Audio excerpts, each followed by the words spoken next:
문제 하나씩 풀어보도록 할까요? 자, 대전된 풍선의 모습이다. 자, 과학은 시험 어떻게 잘 보냐면 이게 무엇에 관련된 건지 딱 알면 돼요. 얘는 뭐예요? 마찰 전기와 관련된 거죠. 정전기입니다. 지금 A하고 B하고 서로 이렇게 멀어졌죠? 이렇게 멀어진 힘을 우리는 무슨 힘이다? 청력을 받는다. 청력은 전기로 따졌을 때는 같은 전기를 띠면 청력이죠. 그러니까 플러스 플러스를 지니거나 마이너스 마이너스를 지니면 되는 거죠. 예를 들어서 A가 플러스, B가 플러스라고 한번 해봅시다. 그러면 A가 플러스다. 그러면 C는 반대니까 끌려갔겠죠. 여기서는 서로 잡아당기는 뭘 받은 거예요? 인력을 받았네. 그럼 예를 들어서 A하고 B하고 C가 있다. A가 플러스 전기면 B도 플러스 전기고 C는 마이너스 전기라는 걸 알 수 있죠. 만약에 A가 마이너스 전기면 B도 마이너스고 C는 플러스라는 걸 알 수 있게 되는 거죠. 그럼 문제 봅시다. A와 B는 서로 다른 전하를 띈다. A와 B는 같은 전하를 띄는 것이고 A와 C가 다른 전하를 띄는 것이죠.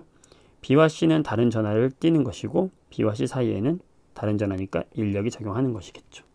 이렇게 하시면 되겠고, 자, 2번은 대전되지 않은 금속 막대. 자, 대전되지 않은 금속 막대에 플러스 대전체를 가져왔다라는 거예요. 자, 뭘 물어보는 거죠? 없던 전기가 유도되는 것이다. 정전기 유도를 물어보는 거네. 없던 정전기가 유도되는 걸 정전기 유도라고 하는 거죠. 자, 플러스가 되면은 전자가 플러스를 좋아하는 전자들이 A 쪽으로 이동하겠네요. 그래서 A는 마이너스, B는 상대적으로 플러스가 되겠네. 자, 전하의 종류. A는 플러스 전하가 되는 것이고 B는 마이너스가 되는 것이죠. 전자 이동 방향. 전자는 항상 전자가 이동하는 거죠. 전자가 지금 왼쪽으로 이동한 거죠. 전자는 지금 B에서 A로 이동했다 라고 하시면 되겠죠. 12번. 자, 전압은 몇 볼트인지 말하시오. 자, 전압계를 읽는 방법이죠. 전압계는 전류계도 마찬가지지만 마이너스 단자가 3개가 있고 플러스 단자가 하나가 있다라고 얘기했어요. 중요한 건 이 마이너스 단자가 어디에 연결되느냐. 15V 연결되면 우리는 눈금에서 15V가 있는 이 두 번째 줄을 읽어주면 된다라고 했어요. 근데 지금 여기 보니까 어때요? 지금 눈금이 어디 있어요? 여기 있네. 10과 15 사이에 있죠. 그렇죠? 그럼 이 전압은 몇 볼트가 되겠어요? 여기 전압은 10과 15 사이니까 12.5V 이렇게 써주면 되겠죠. 잘하셨고요. 다음 문제 보게 되면 B의 저항이 A의 몇 배냐 라고 했어요. 자, 지금 이건 뭘 물어보는 거죠? 저항을 물어보는 거예요. 저항인데 지금 같은 재질이래요. 같은 재질에서 저항에서 우리는 저항은 뭐에? 길이가 길어질수록 저항은 커진다 그랬어. 저항은 길이에 비례하고 뭐에 반비례한다? 단면적, 두께에 반비례한다 그랬어요. 그러니까 단면적은 작을수록 길이가 길수록 저항이 커지는 거죠. 지금 여기 A를 보게 되면은 그러면 단면적분의 A의 저항을 단면적분의 길이, 단면적분의 길이 1분의 1이라고 하면 B는 어떻게 될 거예요? B의 저항은 단면적 3분의 길이 2가 되는 거죠. 그럼 B가 A의 몇 배냐 했으니까 3분의 2배가 되겠네요. 자, 5번. 전류의 세기를 구하시오. 네, 우리가 여기서 전류의 세기 조심할 것은 몇 미리암페어냐 라는 거 조심하면 되겠고, 지금 여기에 저항 나와 있죠. 저항 나와 있고 1.5V 뭐예요? 전압 나와 있네요. 그러면 우리는 전압, 전류, 저항의 관계를 알아야 되겠죠. 자, 뭘 기억하라? 자, 승리의 빅토리 기억하자. VIR의 관계에 있다. 지금 알고 싶은 건 뭐예요? 전류죠, 전류. 그럼 I는 여기서 어떻게 됩니까? I는 R분의 V로 구하는 거죠. 그럼 저항분의 전압이니까 저항은 얼마예요? 150ohm이고 전압은 얼마예요? 1.5V죠. 그럼 100분의 1이니까 0.01 암페어예요. 근데 조심할 것은 지금 몇 미리암페어냐 라고 했으니까 얘를 미리암페어로 바꿔줘야 돼요. 곱하기 1000을 해주면 돼요. 10 미리암페어가 되겠죠. 잘하셨습니다. 자, 이번에는 전압을 구하시오.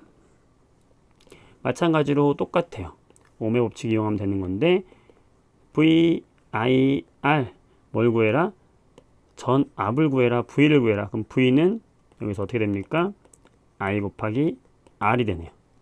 전류 100ml는 0.1 암페어니까 0.1 곱하기 100옴 10V가 되겠네요.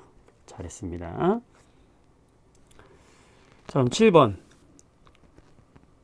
전압과 전류의 그래프다. 저항을 구하시오. 마찬가지죠. 옴의 법칙. 자, 세 개 중에 두 개 알려주는 거예요. V, I, R 뭘 구해라? R을 구해라. 그럼 여기서 R은 뭐가 되는 거죠? I분의 V인데, 자, I가 2일 때 V가 얼마인지 넣어주면 되죠. I가 2일 때 V가 10이네. 그럼 얘는 5옴이 되겠네. 어렵지 않죠? 자, 8번. 각각의 지금 저항이 연결되어 있죠. 자, 이거는 무슨 문제가 되겠어요?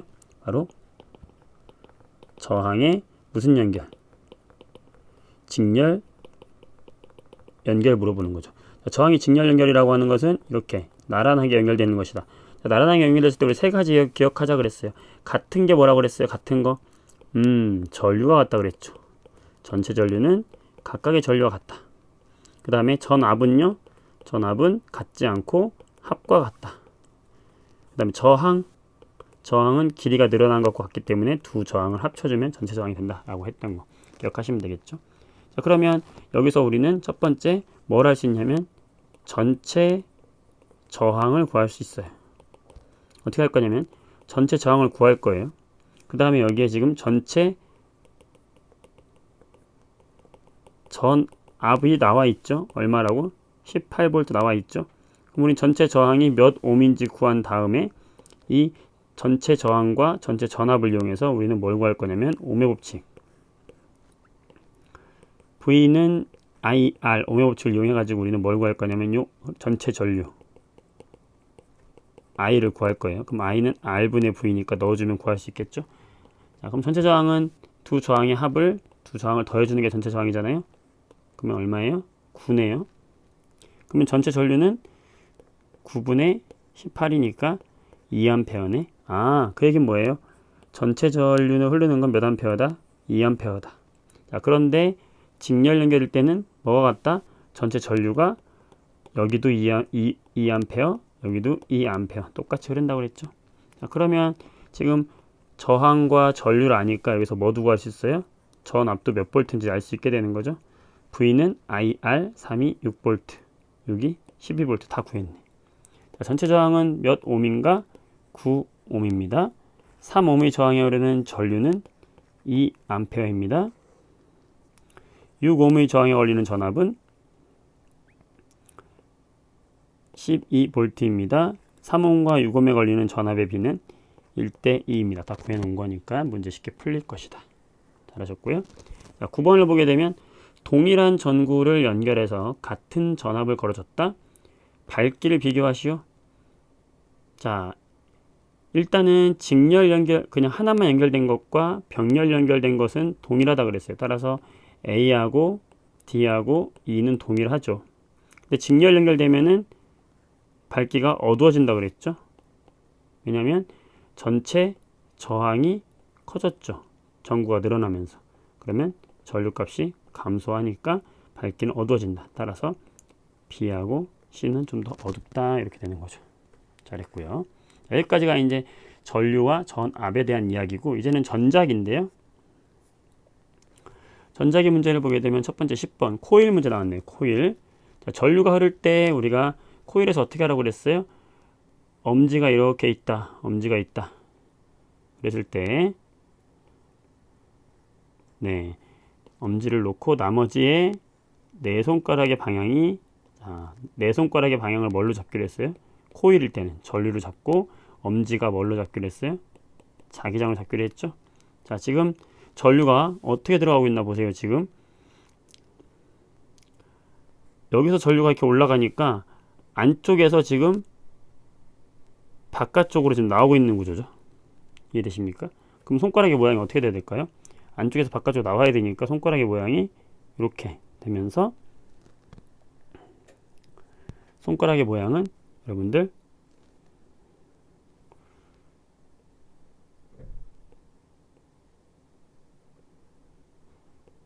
이런 모양이 돼야 되죠. 이렇게 될까요, 여러분들? 제가 손 잘 그렸죠? 잘 그렸네. 엄지가 뭐라고? 자기장. 내 손가락이 어떤 모양이에요? 내 손가락의 방향이 이렇게 뭐예요? 전류가 감는 방향. 이제 이렇게 되니까 자기장은 어떻게 돼야 됩니까? 이렇게 돼야 되는 거죠. 이게 뭐의 방향이다? 바로 자기장의 방향이다. 그럼 이 안에 있는 나침판은 자기장의 방향대로 돼야 되니까 A는 어떻게 되겠어요? 오른쪽으로 되니까 A에서는 N극이 어떻게 됩니까? 오른쪽으로. B도 마찬가지로 N극이 어떻게 됩니까? 오른쪽으로. 자, C는 조심해야 될 건데 이렇게 돌아서 나오기 때문에 C는 여기서는 N극이 왼쪽으로 되는 거예요. 네. 이렇게 해주시면 되겠고요. 자, 전동기의 구조다. A하고 B가 받는 힘의 방향 찾아볼까요? 자, 우선 전류가 A 쪽으로 들어가고 있잖아요. 그럼 A에선 전류가 어떻게 들어가고 있어요? 앞에서 뒤로 들어가고 있어요. 이게 뭐예요? 전류의 방향이네. 그죠? 이게 바로 뭐의 방향이다? 전류의 방향이다. A점에서 자기장의 방향은 뭡니까? N에서 S니까 이게 바로 뭐예요? 자기장의 방향이죠. 그럼 A점에서는 전류와 자기장 이걸 오른손으로 한번 만들어 보시겠어요? 여러분들? 전류와 자기장 어떻게 됩니까? 엄지가 저쪽 뒤쪽을 향하게 되고 나머지 네 손가락이 이렇게 향하게 되겠죠. 그러면서 손바닥이 어디를 향해요? 아래를 향하겠죠. 따라서 여기서 힘은 어디로 받는다? 아래로 받는다. B는 위로 받아요. 그럼 얘는 어떻게 회전한다? 이렇게 시계 반대 방향으로 회전하겠죠. 그러면은 니은 방향으로 회전하는 거죠. 네. 힘의 방향으로 표시하시오. A가 받는 힘의 방향은 아래쪽이고 B가 받는 힘의 방향은 위쪽이 되는 것이고 코일 회전 방향은 니은이 되겠고요. 속력을 높이려면은 힘을 많이 받는 거거든. 힘을 많이 받기 위해서는 두 가지가 필요하다고 그랬죠. 더 센 전류, 두 번째 센 자석을 이용한다. 자, 회전 방향 바꿀 수 있는 방법 두 가지. 뭘 바꾸면 되겠어요? 전류 방향을 바꾸거나 또는 자석의 방향, 자기력의 방향을 바꾸면 되겠죠. 둘 다 바꾸면 제자리고요. 자, 이렇게 해서 구하면 되겠습니다. 여기까지 문제풀이 해봤어요. 수고했습니다.